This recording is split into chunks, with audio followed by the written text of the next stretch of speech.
जीतूंगा मैं, ये खुद से वादा करो, जितना सोचते हो कोशिश उससे ज़्यादा करो।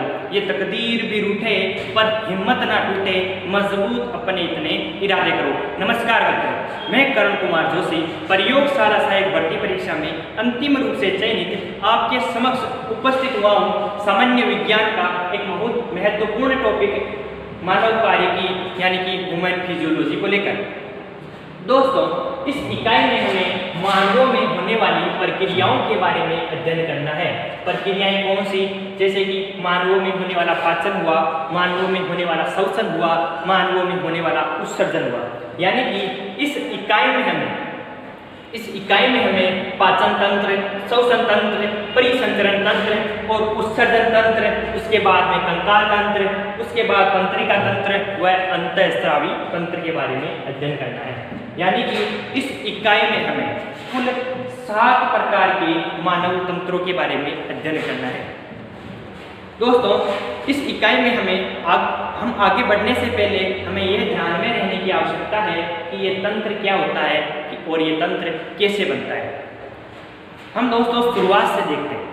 हमने छोटी कक्षाओं से ही पढ़ा है कि हमारे शरीर की संरचनात्मक एवं कार्यात्मक इकाई कोशिका होती है। यही कोशिकाएं जब संगठित होती है, मिलती है, तो ऊतकों का निर्माण करती है। और जब यही भिन्न भिन्न ऊतक, मैंने कहा भिन्न भिन्न ऊतक एक विशेष अनुपात में मिलते हैं तो अंग का निर्माण करते हैं। अंग जैसे कि हमारा आमाशय हुआ, हमारा हृदय हुआ। और जब 2 या 2 से अधिक अंग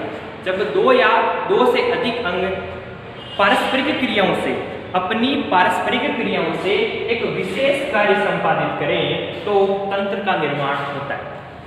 जैसे कि पाचन तंत्र में पाचन का कार्य होता है, श्वसन तंत्र में श्वसन का कार्य होता है और उत्सर्जन तंत्र में अपशिष्ट पदार्थों को शरीर से बाहर निकालने का कार्य होता है। दोस्तों, मैंने कहा कि पाचन तंत्र में पाचन का कार्य होता है। आपके मस्तिष्क में प्रश्न उठा होगा कि ये पाचन क्या होता है। देखिए दोस्तों, जो भोजन हम ग्रहण करते हैं उस भोजन में मुख्य रूप से कार्बोहाइड्रेट, प्रोटीन और वसा उपस्थित होते हैं। और उसी भोजन में अल्प मात्रा में विटामिन एवं खनिज लवण भी उपस्थित होते हैं। दोस्तों, हमारे शरीर की या ऐसा कह लो हमारे आहार नाल की भित्तियों की यह विशेषता है कि वह विटामिन को और खनिज लवणों को सीधे ही अवशोषित कर सकती है, परंतु कार्बोहाइड्रेट, प्रोटीन और वसा को हमारी आहार नाल की भित्तियाँ सीधे ही अवशोषित नहीं कर सकती। अब इनका करें क्या?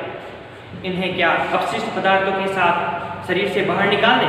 जी नहीं दोस्तों, इन्हीं कार्बोहाइड्रेट, प्रोटीन और वसा से हमें ऊर्जा मिलेगी और उस ऊर्जा का उपयोग हम चलने में, बोलने में, सुनने में और देखने में करेंगे। ये सभी कार्य हमें करने हैं, इसलिए इन कार्बोहाइड्रेट, इन प्रोटीन और वसाओं को हमारे शरीर में अवशोषित कराना है। ये सीधे तो अवशोषित हो नहीं सकते, तो हमारे पाचन तंत्र में क्या किया जाता है, इनको सरल रूपों में परिवर्तित किया जाता है। यानी कि पाचन में क्या होता है, जटिल पोषक पदार्थों को सरल पोषक पदार्थों में परिवर्तित किया जाता है। फिर से सुनिएगा दोस्तों, पाचन एक ऐसी प्रक्रिया है जिसमें जटिल पोषक पदार्थों को सरल पोषक पदार्थों में परिवर्तित किया जाएगा। यह प्रक्रिया मतलब कि जटिल पोषक पदार्थों को सरल पोषक पदार्थों में परिवर्तित कैसे किया जाएगा, इसके लिए हमारा पाचन तंत्र 2 विधियों का उपयोग करता है। कितनी विधियों का उपयोग करता है? 2 विधियों का। वह कौन कौन सी? प्रथम विधि यांत्रिक विधि, द्वितीय विधि रासायनिक विधि। प्रथम विधि यांत्रिक विधि में हमारा भोजन, हमारा शरीर, हमारा पाचन तंत्र जो भोजन हम ग्रहण करते हैं उस भोजन को छोटे छोटे बारीक कणों में तोड़ देता है। यांत्रिक विधि में जो भोजन हम ग्रहण करते हैं उस भोजन को छोटे छोटे बारीक कणों में तोड़ देता है। और रासायनिक विधि में क्या किया जाता है, इस पर एंजाइम की क्रिया करवाई जाती है जिससे कि जटिल पोषक पदार्थ सरल रूपों में परिवर्तित हो जाते हैं। मैंने कहा दोस्तों, कि जटिल पोषक पदार्थ कौन कौन से हैं। कार्बोहाइड्रेट है, प्रोटीन है और वसा है। आपके मस्तिष्क में प्रश्न यह उठा होगा दोस्तों कि कार्बोहाइड्रेट जो कि जटिल है उसका सरल रूप, उसका अवशोषित हो सकने वाला रूप क्या होगा। दोस्तों कार्बोहाइड्रेट जो कि जटिल पोषक पदार्थ है, इस पर जब रासायनिक क्रिया होगी, रासायनिक विधि का उपयोग होगा पाचन तंत्र में, तो ये ग्लूकोज और फ्रुक्टोज या फिर गैलेक्टोज में परिवर्तित हो जाएगा। और जो प्रोटीन है जो कि क्या है, जटिल पोषक पदार्थ है, इन्हें हमारा शरीर सीधे अवशोषित नहीं कर सकता, तो इसे इसका सरल रूप क्या होगा, अमाइनो अम्ल होगा, अमीनो अम्ल होगा। वसा जो कि क्या है, जटिल पोषक पदार्थ है, इन्हें पाचन तंत्र के दौरान वसीय अम्लों और ग्लिसरॉल में परिवर्तित कर दिया जाएगा। दोस्तों आप इसकी स्क्रीनशॉट लीजिएगा। दोस्तों हमने यह डिस्कस कर लिया कि मानव कार्यकी में हमें तंत्रों के बारे में अध्ययन करना है। हमने क्या डिस्कस कर लिया कि मानव कार्यकी में हमें तंत्र के बारे में अध्ययन करना है, और फिर हमने यह डिस्कस किया कि इस तंत्र का निर्माण कैसे होता है। इसको समझाने के लिए मैंने एक एरो डायग्राम बनाया था।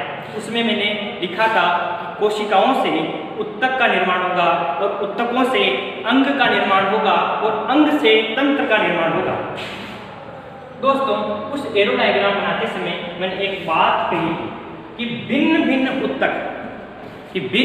उत्तक जब मिलेंगे एक विशेष अनुपात में, कि भिन्न उत्तक जब एक विशेष अनुपात में मिलेंगे तो किसका निर्माण होगा, अंग का निर्माण होगा। उसी बेसिस पर आपसे प्रश्न क्या पूछा जा सकता है कि उत्तक का निर्माण किन प्रकार की कोशिकाओं से होगा, और ऑप्शन में आपको दिया जा सकता है कि भिन्न भिन्न प्रकार की कोशिकाएं, कि भिन्न भिन्न प्रकार की कोशिकाएं मिलकर के उत्तक का निर्माण करेंगी। दूसरा ऑप्शन आपको दिया जा सकता है कि उत्पत्ति में समान कोशिकाएं मिलकर के उत्तक का निर्माण करेंगी। तीसरा ऑप्शन आपको दिया जा सकता है कि कार्य में समान प्रकार की कोशिकाएं मिलकर के उत्तक का निर्माण करेंगी। चौथा ऑप्शन आपको दिया जा सकता है कि केवल समान दिखने वाली कोशिकाएं किसका निर्माण करेगी, उत्तक का निर्माण करेगी। दोस्तों आपको उस बेसिस पर आंसर नहीं देना कि मैंने कहा था कि भिन्न भिन्न उत्तक जब एक विशेष अनुपात में मिलते हैं तो अंग का निर्माण होता है। आप उसी बेसिस पर आंसर मत देना कि भिन्न भिन्न प्रकार की कोशिकाएं मिलेगी तो उत्तक का निर्माण होगा। नहीं दोस्तों, उत्तक की डेफिनेशन, उत्तक की परिभाषा सुनिएगा कि समान प्रकार की कोशिकाएं जिनकी उत्पत्ति समान हो वह उत्तक का निर्माण करेगी। क्या दोस्तों, समान प्रकार की कोशिकाएं जिनकी उत्पत्ति समान हो वो क्या निर्माण करेगी, उत्तक का निर्माण करेगी। इसका बी आंसर आपको टिक लगाना है। उत्पत्ति में समान कोशिकाएं किसका निर्माण करेगी, उत्तक का निर्माण करेगी। दोस्तों हमने सीख लिया कि तंत्र का निर्माण कैसे होता है। उसके बाद में हमने ये सीखा था कि पाचन क्या है, यानी कि जटिल पोषक पदार्थों को यांत्रिक एवं रासायनिक विधियों के द्वारा सरल पोषक पदार्थों में परिवर्तन करने की प्रक्रिया क्या है, पाचन है। अब हमें क्या डिस्कस करना है, अब हमें डिस्कस करना है कि पाचन तंत्र का निर्माण किससे होता है। क्या डिस्कस करना है कि पाचन तंत्र का निर्माण कैसे होता है। पाचन तंत्र का निर्माण आहार नाल, एलिमेंट्री केनाल और पाचक ग्रंथियां, आहार नाल और पाचक ग्रंथियां मिलकर के किसका निर्माण करेगी, पाचन तंत्र का निर्माण करेगी। दोस्तों हमने क्या सीख लिया? हमने सीख लिया कि पाचन क्या है। अब हमें क्या सीखना है? ये पाचन कहाँ होता है? दोस्तों यह पाचन इसी आहार नाल में होता है। ठीक है, पाचन कहाँ होगा? आहार नाल में होगा। आहार नाल क्या है? आहार नाल क्या है? दोस्तों आहार नाल एक 8 से 10 मीटर लंबी, 8 से 10 मीटर लंबी कुंडलित खोखली नली है। 8 से 10 मीटर लंबी कुंडलित खोखली नली है,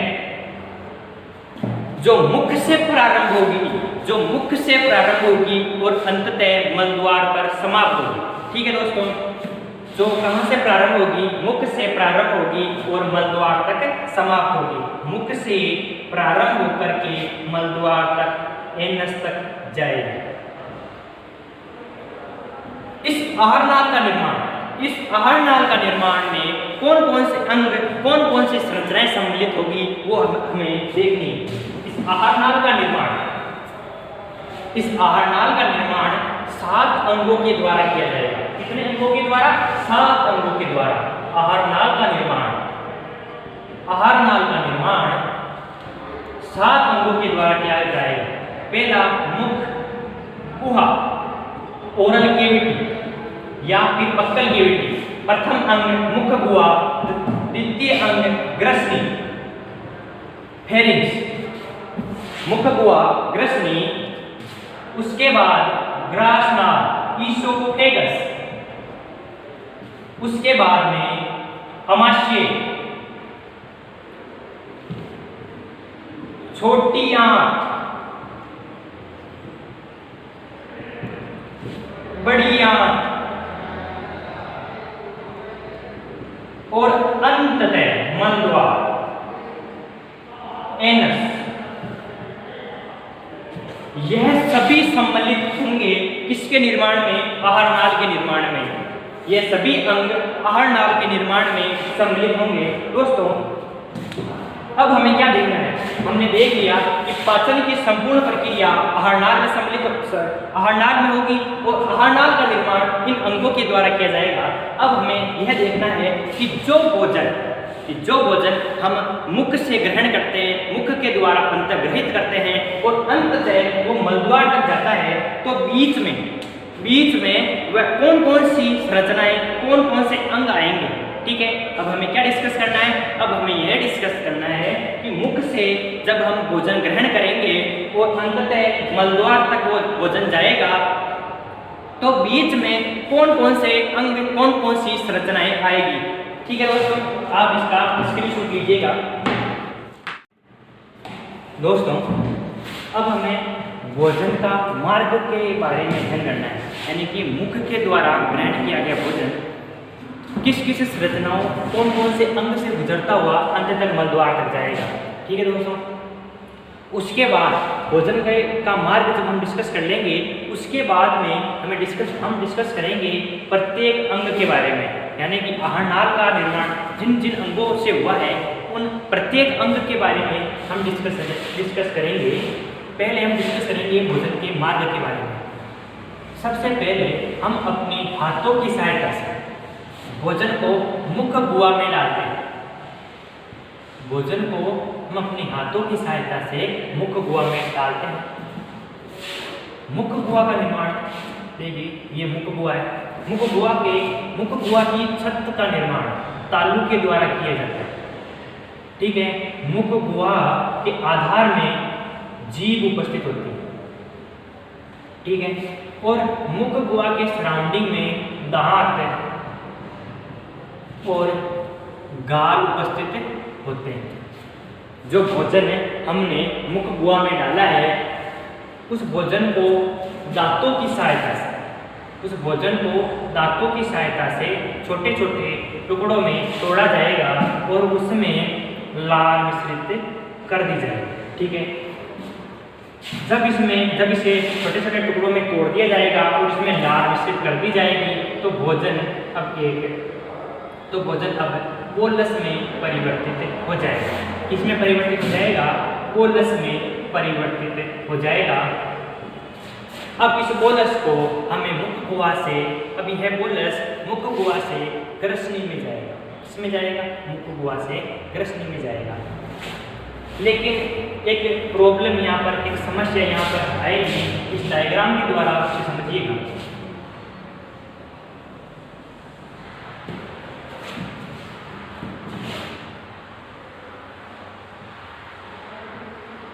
ये नासिका गुहा है और ये मुख्य गुहा है, ठीक है। यह बोलस है, यह बोलस है और यह मुख्य गुहा है। यह बोलस है और यह मुख्य गुहा है। इस बोलस को किस तरफ जाना है, ग्रसनी में जाना है। लेकिन यहाँ पर देखिए एक अतिरिक्त मार्ग इस बोलस के पास है कि यह अंतरनासा छिद्रों की सहायता से, नासिका छिद्रों की सहायता से, अंतरनासा छिद्रों की सहायता से किसमें जा सकता है, नासिका गुहा में जा सकता है। किसमें जा सकता है, नासिका गुहा में जा सकता है। इसे रोकने के लिए, इसे रोकने के लिए कि ये भोजन अंतरनासा छिद्रों की सहायता से नासिका गुहा में ना जाए, इसके लिए यहाँ पर एक फिंगर लाइक स्ट्रक्चर यानी कि एक अंगुली नुमा प्रवर्त रहता है, जो कि भोजन को निगलते समय, भोजन को निगलने की प्रक्रिया डीग्लूटिनेशन कहलाती है। तो डीग्लूटिनेशन के समय ये अंतरनासा छिद्रों को बंद कर लेगा। किसे बंद कर लेगा, अंतरनासा छिद्रों को बंद कर लेगा, जिससे कि भोजन क्या होगा, नासिका गुहा में नहीं जाएगा और किसमें चला जाएगा, ग्रसनी में चला जाएगा। ठीक है दोस्तों, अब भोजन कहाँ आ गया, ग्रसनी में आ गया, ठीक है। ग्रसनी के 3 भाग होते हैं। कितने भाग होते हैं, 3 भाग होते हैं ग्रसनी के। मुख्य गुहा की संरचना और ये जो फिंगर टाइप स्ट्रक्चर है, इसको आप इस डायग्राम के द्वारा देख सकते हैं दोस्तों। इस फिंगर लाइक स्ट्रक्चर को हम यूव्यूला कहेंगे। क्या कहेंगे, यूव्यूला। यह यूव्यूला एक अंगुली नुमा प्रवर्त है जो अंतरनासा छिद्रों को बंद कर देगी। देखिए दोस्तों, यह मुख्य गुहा का चित्र है, ठीक है। अब यह भोजन ग्रसनी में आ गया दोस्तों। इस ग्रसनी के 3 भाग हैं, नासा ग्रसनी, नासा ग्रसनी, इसका दूसरा भाग है मुख्य ग्रसनी,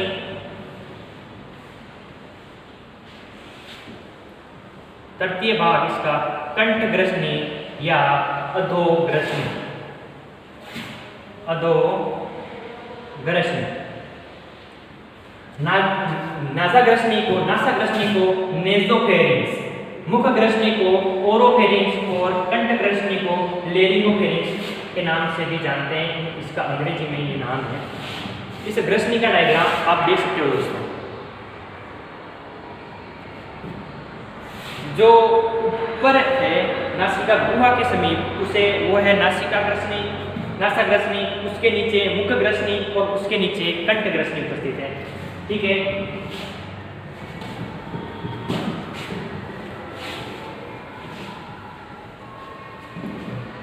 यहां आप वो समझिएगा दोस्तों,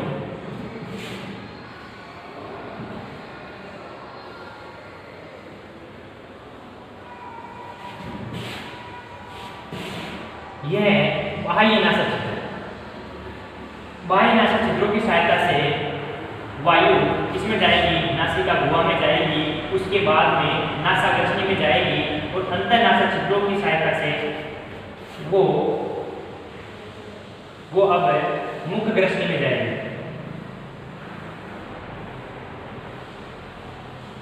अब मुख ग्रसनी में जाएगी। बाह्य नासा छिद्रों के दोस्तों यह है नासिका गुहा और यहाँ पर उपस्थित है नासा ग्रसनी। यह है अंतरनासा छिद्र और यह है यूव्यूला, ठीक है। वायु कहाँ से जाएगी, बाह्य नासा छिद्रों से जाएगी नासिका गुहा में, उसके बाद नासा ग्रसनी में, अंतरनासा छिद्र से वो जाएगी मुख ग्रसनी में और उसके बाद में कंठ ग्रसनी। और बोलस जो ये है वो पहले मुख ग्रसनी में, उसके बाद में कंठ ग्रसनी में जाएगा, ठीक है। मतलब कि आपको यहाँ से दो प्रकार के प्रश्न आपसे पूछे जा सकते हैं। दो प्रकार के प्रश्न आपसे पूछे जा सकते हैं कि ग्रसनी का वह कौन सा भाग है जिसमें पोलस नहीं जाएगा, जिसमें ये भोजन नहीं जाएगा। तो आपको बताना है कि नासा ग्रसनी में भोजन प्रवेश नहीं करता है। ठीक है, नासा ग्रसनी में भोजन प्रवेश नहीं करता है। और एक प्रकार का प्रश्न आपसे और पूछा जा सकता है कि वायु और भोजन का उभयनिष्ठ मार्ग कौन सा है। वायु और भोजन का उभयनिष्ठ मार्ग कौन सा है, आपको बताना है ग्रसनी। देखिए दोस्तों, ये वायु बाह्य नासा छिद्रों की सहायता से नासिका गुहा में आई, उसके बाद में नासा ग्रसनी में आई, उसके बाद में मुख ग्रसनी में, उसके बाद में कंठ ग्रसनी में। पोलस भी मुख ग्रसनी में, बाद में कंठ ग्रसनी में आया। यानी कि वायु एवं भोजन का जो उभयनिष्ठ मार्ग है वो कौन सा है, ग्रसनी। और आपको यह भी ध्यान में रखना है कि जो पोलस है वो नासा ग्रसनी में नहीं जाएगा। ठीक है दोस्तों, ये आप समझ गए। दोस्तों इसके बाद में कंठ ग्रसनी से जो कि ये पूरी की पूरी ग्रसनी एक प्लास्ट लाइक स्ट्रक्चर है, यानी कि एक कीपनुमा संरचना है। इसके अंत में, यानी कि कंठ ग्रसनी के अंत में यहाँ से दो पार्ट बन जाएंगे, आगे वाले मार्ग में वायु जाएगी और इसमें कौन जाएगा, भोजन जाएगा, पोलस जाएगा। मतलब कि आगे वाले मार्ग में वायु जाएगी और पीछे वाले मार्ग में पोलस जाएगा। इसका निर्धारण कौन करेगा।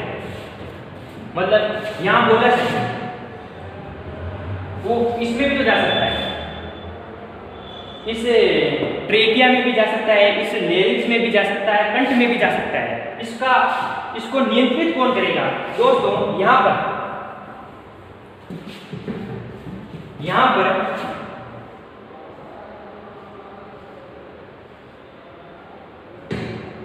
ये एक ओपनिंग है और ये भी एक ओपनिंग है। यहाँ पर एक ढक्कननुमा उपास्थि बनी एक संरचना होती है।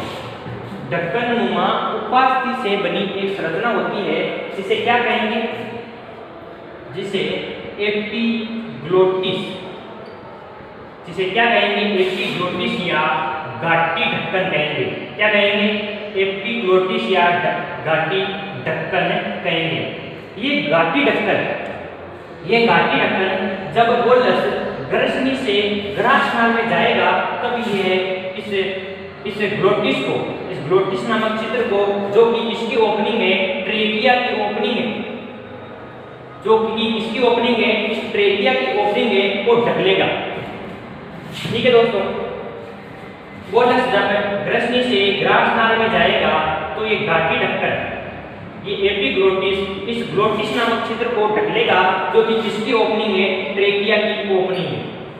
और इससे कि ये भोजन ग्रसनी से इसमें चला जाएगा, ग्रासनाल में चला जाएगा। ठीक है दोस्तों, अब ग्रसनी से भोजन कहाँ चला गया, ग्रासनाल में आ गया।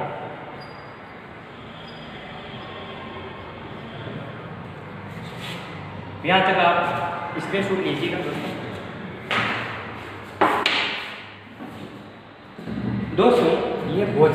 ये पोलस अब कहाँ पहुंच चुका है, ग्रासनाल में पहुंच चुका है। ठीक है, अब ग्रासनाल से ये भोजन इसमें जाएगा, अमाशय में जाएगा। लेकिन ग्रासनाल में एक विशेष प्रकार की गति होती है, जिससे ही ये संभव होता है कि पोलस अमाशय में जाएगा। उस गति को कहते हैं कर्मानुकुंचन गति। इस कर्मानुकुंचन गतियों की सहायता से ही पोलस ग्रासनाल से अमाशय में जाएगा। इस कर्मानुकुंचन गतियों में होता क्या है दोस्तों, ग्रासनाल की जो भित्ति है, उस भित्ति में तो विशेष प्रकार की पेशियां होती है। जो आंतरिक पेशियां होती है वो वर्तुलाकार होती है, यानी कि ग्रासनाल की दीवारों में दो विशेष प्रकार की पेशियां होती है। प्रथम में जो आंतरिक होती है उन्हें आंतरिक वर्तुलाकार पेशियां कहते हैं। और बाहरी, जो बाहर की ओर उपस्थित होती है वो बाहरी अनुदैर्घ्य पेशियां कहलाती है। यानी कि ग्रास नाल की दीवारों में दो विशेष प्रकार की पेशियां होती है, प्रथम वर्तुल पेशियां और दूसरी अनुदैर्घ्य पेशियां। यह पेशियां एकांतर क्रम में संकुचित और शिथिल होती है। यह पेशियां एकांतर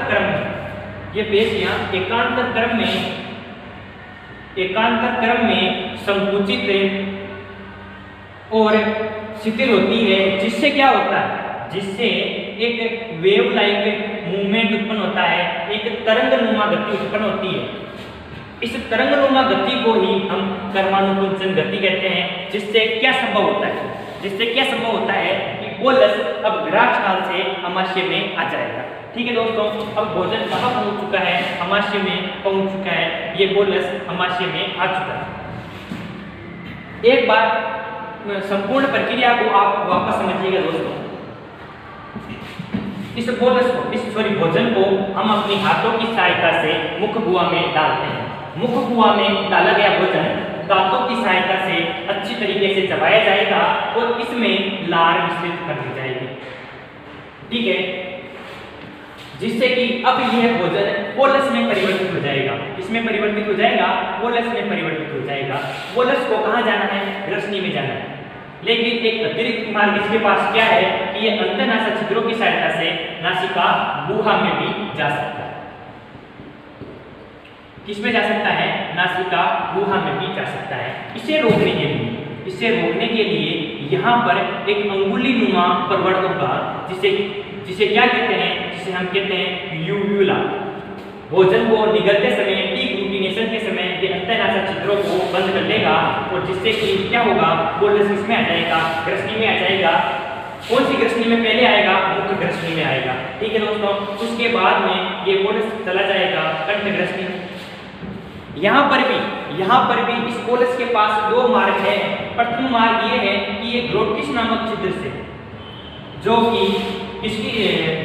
इसकी ओपनिंग है, कंठ की ओपनिंग है, कि ये ग्लोटिस नामक छिद्र से इसमें चला जाए, ट्रेकिया यानी कि श्वास नली में चला जाए। इस नली में तो वायु को जाना होता है, इसलिए इस बोलस को हमें ग्रास नाल में भेजना है। इसका नियंत्रण कौन करेगा कि यह ट्रेकिया में ना जाए, ग्रास नाल में चला जाए, इसका नियंत्रण कौन करेगा। इसके नियंत्रण के लिए यहाँ पर एक ढक्कननुमा संरचना उपस्थित है, जिसे हम गाठी ढक्कन या एपिग्लोटिस कहेंगे। क्या कहेंगे, गाठी ढक्कन या एपिग्लोटिस। भोजन जब ग्रसनी से ग्रास नाल में जाएगा, तो यह ढक्कननुमा संरचना फ्लैप लाइक स्ट्रक्चर इस ग्लोटिस नामक छिद्र को क्या कर लेगी, बंद कर लेगी, जिससे कि ये बोलस कहाँ आ गया, ग्रास नाल में आ गया। ठीक है, ग्रास नाल की दीवारों में दो पेशियां हैं। कौन कौन सी, आंतरिक वर्तुलाकार पेशियां और बाहरी अनुदैर्घ्य पेशियां। यह पेशियां एकांतर क्रम में संकुचित और शिथिल होती है। यह पेशियां एकांतर क्रम में संकुचित और शिथिल होती है, जिससे कि एक वेव लाइक मूवमेंट, एक वेव लाइक गति उत्पन्न होगी, जिससे ये बोलस आगे बढ़ेगा और कहाँ पहुंच जाएगा, अमाशय में पहुंच जाएगा। ठीक है दोस्तों, यहाँ तक आप देखिएगा।